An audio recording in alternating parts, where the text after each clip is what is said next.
Bonjour, je vais vous présenter ma thèse au sujet du crowdsourcing appliqué aux bibliothèques numériques et au domaine de la numérisation, une thèse qui sera soutenue le 18 mai 2016. Alors, cette présentation va être divisée en 4 vidéos. Et tout d'abord, je vais donc introduire le domaine du crowdsourcing. En, en vous interpellant directement, en reprenant en fait les propos de Clay Shirky, qui estimait que Wikipédia avait nécessité 100 millions d'heures de travail bénévole pour être produit et qui mettait en relation cette quantité avec le temps que consacrent chaque année les citoyens américains à regarder la télévision, c'est-à-dire 200 millions d'heures. À partir de là, en fait, Clay Shirky estime que si les citoyens américains consacrer ce temps non pas à regarder la télévision mais à créer des projets participatifs, en fait ils pourraient créer l'équivalent de 2000 projets tels que Wikipédia chaque année. Alors qu'est-ce que c'est que le crowdsourcing? En fait, c'est une notion qui a été nommée en fait il y a plus de 10 ans à présent et qui consiste à finalement, on pourrait le traduire en français par une externalisation auprès des foules d'internautes. Dans le domaine de la numérisation en particulier, on a couramment eu recours à des prestataires externes qui faisaient eux-mêmes appel à de la main-d'œuvre à bas coût dans des pays en voie de développement comme Madagascar, notamment utilisé en France, ou bien l'Inde, le Vietnam. Et le travail qui était demandé était souvent du travail peu qualifié, notamment de correction de l'OCR, d'indexation, catalogage. Alors, ce qu'on se dit avec le crowdsourcing, c'est que finalement, au lieu de faire appel à ce type de prestataire, on pourrait aussi, tout aussi bien, finalement, faire appel à des bénévoles dont la seule condition est d'être connecté au réseau Internet. Donc on peut, grâce à eux, bénéficier de compétences et de connaissances qui sont moins limitées que celles d'une équipe de professionnels, puisqu'en fait là on s'adresse à l'ensemble des internautes finalement. Alors on peut aussi, au lieu de leur demander du travail, on peut aussi leur demander de l'argent. Dans ce cas-là, on parle d'une forme particulière de crowdsourcing qui s'appelle le crowdfunding. Alors, d'un point de vue conceptuel, le modèle économique du crowdsourcing fait écho aussi bien aux idéologies socialistes que aux idées libérales. Alors pourquoi les idéologies socialistes? Bien parce que finalement, on peut estimer que ce modèle répond au slogan d'inspiration marxiste emprunté à Louis Blanc qui consistait à dire qu'on allait produire de chacun selon ses capacités, à chacun selon ses besoins. Ça signifie que quelqu'un qui a des capacités de travail supérieures n'aura pas nécessairement en retour un salaire correspondant à la quantité de travail qu'il a fourni. Puisqu'en fait ses besoins peuvent tout à fait être moindres, malgré une force de travail plus importante. Donc en fait, ce modèle dépasse finalement la loi de la valeur qui a été mise en évidence par Ricardo, et qui consiste à dire que la valeur d'une marchandise, y compris la marchandise force de travail, est déterminée par la quantité de travail qui est nécessaire à la produire.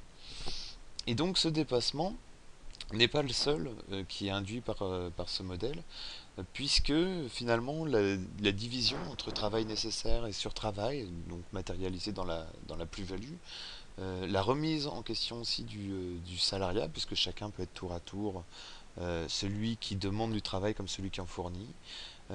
Et puis, bien évidemment, on a un certain nombre de penseurs du crowdsourcing qui parle d'une économie participatiste, en fait, au bénéfice des communs. Alors, il y a également les idées libertaires qui peuvent être mobilisées, puisque finalement l'autorité euh, d'un simple amateur est exactement la même que celle du meilleur expert sur une encyclopédie participative comme Wikipédia par exemple. Et puis on voit aussi émerger des formes de démocratie directe. Alors le crowdsourcing est aussi un humanisme, puisqu'en fait, euh, face à un web qui met en avant finalement le pouvoir des algorithmes, de l'intelligence artificielle, eh bien là en fait on est en train de rappeler que l'intelligence humaine qui est rassemblée collectivement est un horizon indépassable et finalement irremplaçable. fait.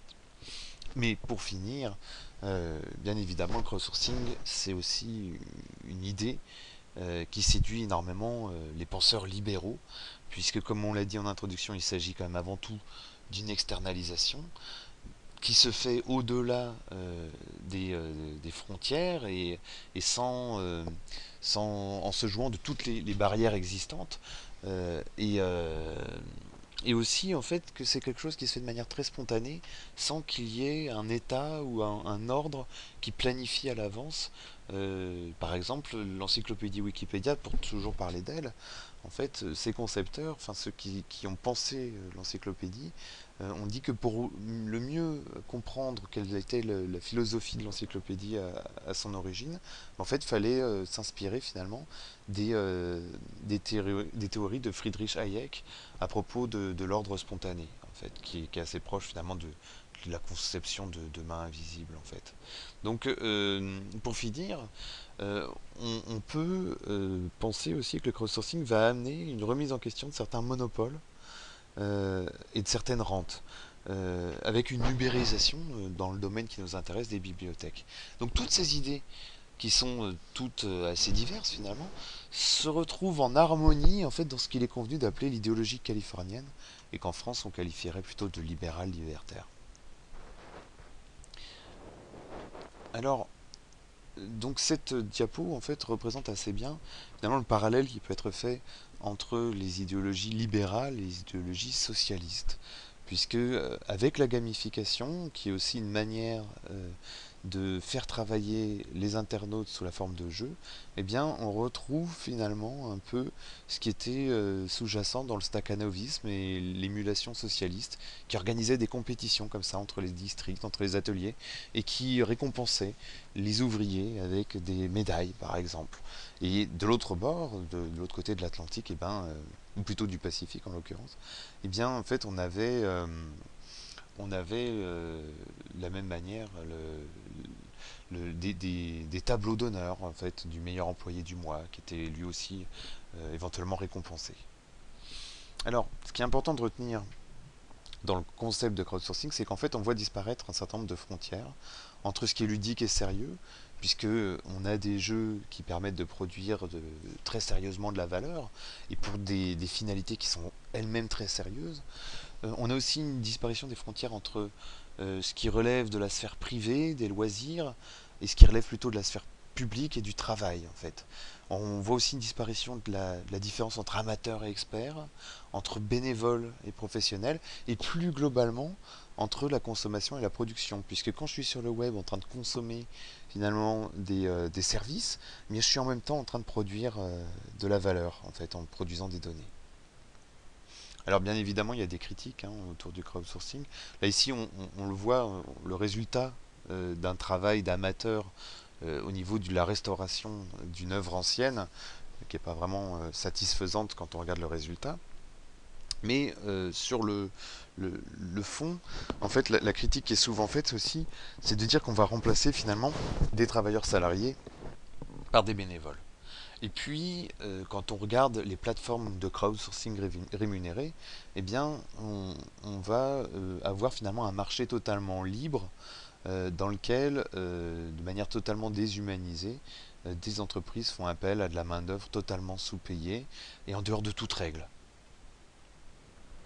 Alors, pour revenir en fait un peu sur la critique sur le résultat, là ici vous avez une autre illustration qui vous montre en fait une image culturelle qui a été mise par une institution culturelle en fait sur Flickr. Et en fait, il y a eu tellement de commentaires, tellement d'annotations qu'elle devient illisible, surtout si on considère que les annotations n'ont souvent aucun intérêt. C'est-à-dire qu'il s'agit de simples commentaires lambda qui n'apportent rien au niveau de la redocumentarisation du document.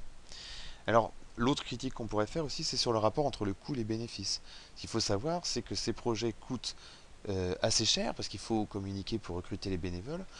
Et puis, il faut aussi développer les plateformes pour faire produire les données qui sont nécessaires. Et bien souvent, en fait, il n'est pas du tout évident que ce que ça a rapporté, entre guillemets, ait été au rendez-vous. Puisque ça aurait très bien pu parfois coûter moins cher de faire appel à un travailleur en interne ou à des travailleurs en interne, ou même de faire appel à des prestataires externes. Alors bien souvent, en fait, finalement, on se rend compte que certains projets n'obéissent qu'à une logique de communication institutionnelle autour d'un projet à la mode, ou bien d'une simple exigence démocratique de re-empowerment, de façon à finalement obéir à des logiques démocratiques, mais pas du tout à réellement avoir sérieusement besoin du travail produit par les internautes.